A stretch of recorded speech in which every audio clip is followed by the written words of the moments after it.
Hi kiddos, thank you for tuning in today. Today I can't wait to tell you some stories from the Bible about a guy named Joseph and a guy named Jesus.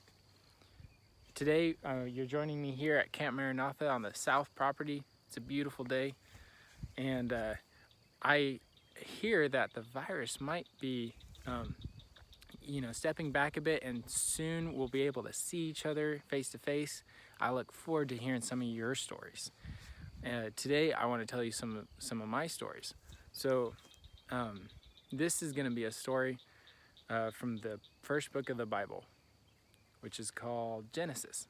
So in Genesis, we read about a guy named Abraham, and remember, God wanted to save the world, and Abraham was a faithful man, and God said that because Abraham was faithful to God, that he would save the whole world through him.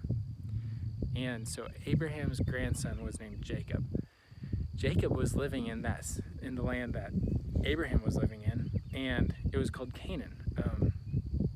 And this is a story about Jacob's kids, and one of them is named Joseph. So Joseph was just 17 years old, and he was pasturing the flocks. He was a shepherd of Jacob's sheep, and so Joseph, he ended up tattletelling about things that his brothers did that were wrong, and also Jacob loved Joseph more than his other sons because he had Joseph when he was really old. And so he didn't think that would happen, so he was very happy to have Joseph as a son. But he picked favorites, and he liked Joseph the most, and his other sons didn't like that very much. And to make matters a little worse, Joseph, he had a dream and decided to tell it to his brothers. He said, "We were binding sheaves in the field." A sheave is a big bundle of wheat. Before we had tractors to load up all the wheat into a big loader just to drive off with, you had to bind them up with rope and carry them all yourselves, or put it on a carriage for a horse to take it. So a sheave is like a big bundle of wheat. They were binding sheaves in the field, and Joseph said that his sheave, it stood straight up and down, and then his brother's sheaves came around it, and they all bowed down to him. And his brothers said, "Are you going to rule us? And are you going to reign over us?" And they hated him even more because of the dreams he had. And Joseph, he had another dream, and he told it to his brothers, and he said, I've had another dream, and the sun, the moon, and 11 stars were bowing down to me." He told that to his father and his brothers, and his father, he rebuked him. He said, No. Are we indeed going to come and bow ourselves to the ground before you? And his brothers were jealous of him.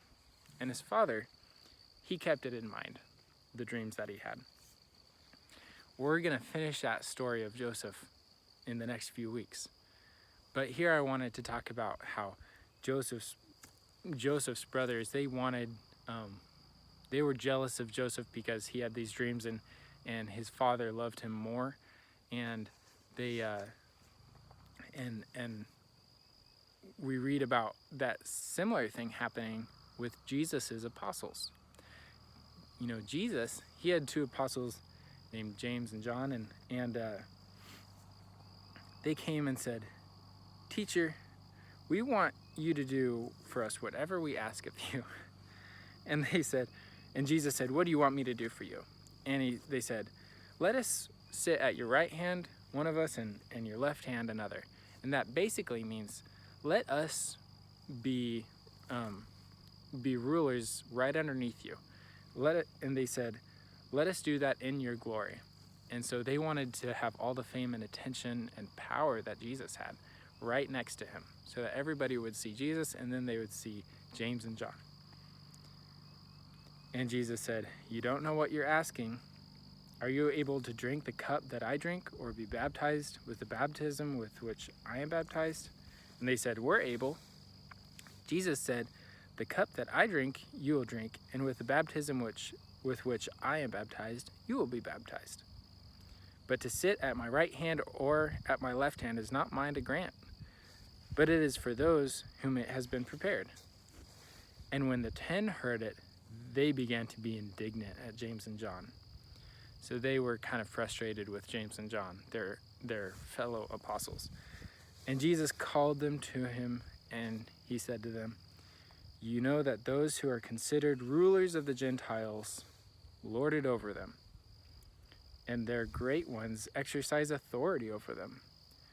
But it shall not be so among you." And he's talking to us too. He said, "Whoever would be great among you must be your servant, and whoever would be first among you must be slave of all. For even the Son of Man came not to be served, but to serve, and to give his life as a ransom for many." So what does that mean?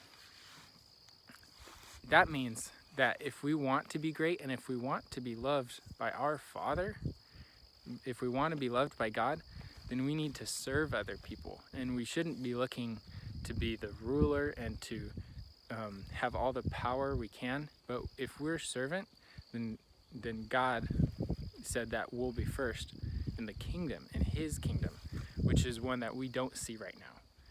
So we have to have faith in God that whenever we do things for other people and not for ourselves, that God likes it. I hope you like those stories, and I can't wait to see you soon, and God bless.